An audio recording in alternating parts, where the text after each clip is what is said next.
Hello, നമ്മളൊരു 5 kilo വെളുത്തുള്ളി അച്ചാർ ഉണ്ടാക്കുകയാണേ. ഇതെനിക്ക് സെയിലാക്കാനുള്ളതാണ്, അതുകൊണ്ടാട്ടോ ഞാൻ 5 കിലോ എടുത്തിട്ടുള്ളത്.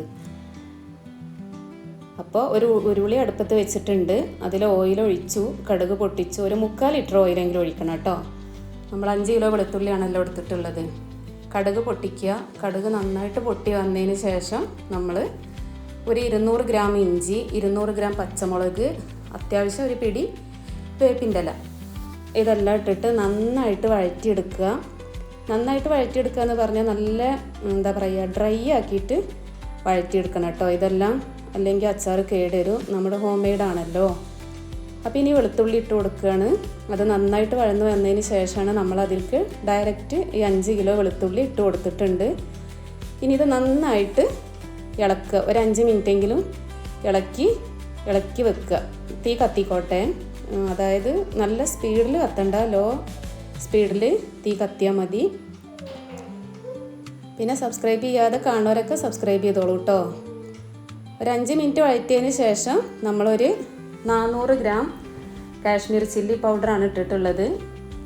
ഒരു ടേബിൾ സ്പൂൺ മഞ്ഞൾപ്പൊടി ഇട്ട് കൊടുത്തിട്ട് നന്നായിട്ട് ഇളക്കിയെടുക്കുകയാണ്. നന്നായിട്ട് ഇളക്കുക എന്ന് പറഞ്ഞാൽ കൈയെടുക്കാതെ ഇളക്കണം. ഈ സമയത്ത് തീ നന്നായിട്ട് കുറച്ച് വെച്ച് കൊടുക്കും വേണം. ഇനിയിപ്പോൾ നമ്മളിതിൽ ഒഴിക്കാൻ പോണത് നമ്മുടെ സുർക്കയുടെ ഒരു ക്വാളിറ്റിക്ക് അനുസരിച്ചിട്ടാണ് നമ്മൾ സുർക്ക ഒഴിക്കേണ്ടത്. ഞാൻ നല്ല ക്വാളിറ്റി ഉള്ളൊരു സുർക്കയാണ് എടുത്തിട്ടുള്ളത്. അതൊരു 1/2 ലിറ്റർ ഒഴിച്ചു കൊടുത്തിട്ടുണ്ട്. അപ്പോഴേക്കൊരു വിരുന്നേര് വന്നിടോ. അപ്പം ഇറക്കി വെച്ച് ഓടി. വീണ്ടും നമ്മളവർ പോയതിന് ശേഷം അടുപ്പത്ത് വെച്ച് ഇളക്കിക്കൊണ്ടേ ഇരിക്കുകയാണ്. കരിഞ്ഞു പോവാതെ ഇളക്കി എടുക്കുക കേട്ടോ. തീ കുറച്ച് വെച്ചിട്ട്. അതിന് ശേഷം നമ്മൾ ഇതിലേക്ക് തിളപ്പിച്ച വെള്ളമാണ്. തിളപ്പിച്ച വെള്ളം 1.5 ലിറ്റർ ഇതിലേക്ക് ഒഴിച്ചു കൊടുക്കണം. വെള്ളം ഒഴിച്ചുകൊണ്ടിരിക്കുമ്പോഴും നമ്മൾ ഇളക്കിക്കൊണ്ടേ ഇരിക്കണം കേട്ടോ. അതായത് നമ്മുടെ കാശ്മീർ ചില്ലി പൗഡർ കരിഞ്ഞു പോയാൽ പിന്നെ അച്ചാർ ഒരു ടേസ്റ്റും ഉണ്ടാവില്ല. കൈയെടുക്കാതെ ഇളക്കിക്കൊണ്ടേ ഇരിക്കണം. കാരണം നമ്മൾ ആദ്യം ഒരു 1/2 ലിറ്റർ സുറുക്കേ ഒഴിച്ചിട്ടുള്ളൂ. അതുകൊണ്ടാണ് ഇളക്കിക്കൊണ്ടേ ഇരിക്കണമെന്ന് പറയണത്. പിന്നെ നമ്മൾ 1.5 ലിറ്റർ തിളപ്പിച്ച വെള്ളമാണ് ഒഴിക്കേണ്ടത്. തിളപ്പിച്ച ആറിയ വെള്ളമല്ല, തിളപ്പിച്ച വെള്ളം തന്നെ ഒഴിക്കുക. അതിന് ശേഷം നന്നായിട്ട് തിളക്കട്ടെ. ഒരു 5 മിനിറ്റെങ്കിലും അടുപ്പിൽ കിടന്ന് നന്നായിട്ട് തിളക്കട്ടെ. പിന്നെ വീഡിയോ കാണുന്ന ആർക്കെങ്കിലും നമ്മുടെ അച്ചാർ ആവശ്യമുണ്ടെങ്കിൽ കോണ്ടാക്ട് നമ്പർ ഇവിടെ കൊടുക്കാം കേട്ടോ.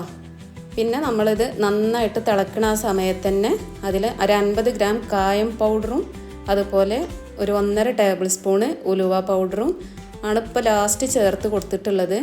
ഇനി ഇതിവിടെ കിടന്ന് നന്നായിട്ട് തിളക്കട്ടെ. തിളച്ചതിന് ശേഷം ഒരു 5 മിനിറ്റ് എന്തായാലും നല്ല ഹൈ ഫ്ലെയിമിൽ കിടന്ന് തിളക്കണം കേട്ടോ. പിന്നെ ഒരു അച്ചാറിൻ്റെ ഒരു കുറുകിയ പരുവുണ്ടല്ലോ, ആ സമയത്ത് നമുക്ക് ഇറക്കി വെക്കാം.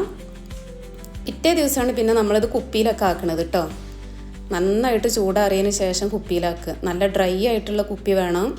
കുപ്പിയിൽ കുറച്ച് എണ്ണയോ ഓയിലോ എന്തെങ്കിലും തടവുന്നത് നല്ലതായിരിക്കും.